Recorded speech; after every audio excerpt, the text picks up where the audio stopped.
జై శ్రీరామ్. 2022 నుంచి 2025 ఆగస్టు వరకు మొత్తం 18 ప్రెడిక్షన్స్ అనేవి ప్రూవ్ అయ్యాయి. అవన్నీ కింద డిస్క్రిప్షన్లో ఇవ్వడం జరుగుతోంది. ఈ వారంలో ముఖ్యమైన రోజు వచ్చేసి శని అమావాస్య. ఇది 23వ తారీఖున శనివారం రోజున వచ్చింది.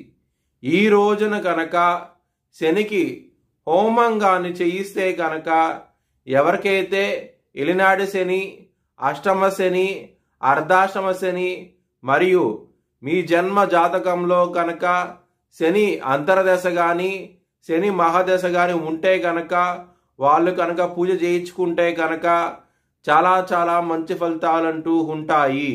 ఒకవేళ హోమం చేయించుకోవాలనుకుంటే కనుక హెచ్ఎల్ఎన్ జ్యోతిష్యాలయాన్ని సంప్రదించండి. మకర రాశికి అధిపతి శని. మకర రాశిలో ఉత్తరాషాఢ 2, 3, 4 పాదాలు, శ్రవణం 4 పాదాలు మరియు ధనిష్ట 1, 2 పాదాలు ఉంటాయి. ఈ నక్షత్రం వాళ్ళందరికీ నేను చెప్పే వార ఫలితాలు వర్తిస్తాయి. ఈ వారంలో 12వ స్థానం అధిపతి అయిన గురువు 6వ స్థానంలో ఉండి శుక్రుడితో కలిసి ఉన్నారు.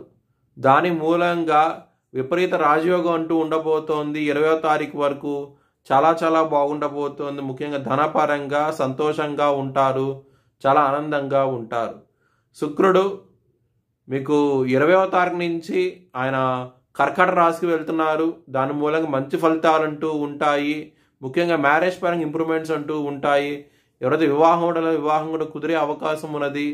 చాలా చాలా ఆనందంగా ఉంటారు. అష్టమాధిపతి అయిన సూర్యుడు అష్టమ స్థానంలో ఉండటం మూలంగా హెల్త్ పరంగా ఇంప్రూవ్మెంట్స్ అంటూ ఉంటాయి. చాలా చాలా ఆనందంగా ఉంటారు. కుటుంబ పరంగా చాలా బాగుండబోతోంది. ఈ వారం అనేది ఎటువంటి ఇబ్బందికరమైన వాతావరణం లేదు. కుటుంబ సభ్యుని ధనం రావడం జరుగుతుంది. చాలా చాలా ఆనందంగా ఉంటారు. శని కుటుంబాధిపతి అయ్యి 3వ స్థానంలో ఉండి కుజుడు దృష్టి ఉన్నది. దాని మూలంగా మీకు భూములు కొనే అవకాశం ఎక్కువగా ఉన్నది. కుటుంబ సభ్యుల నుంచి భూములు రావడం జరుగుతుంది. చాలా చాలా ఆనందంగా ఉంటారు.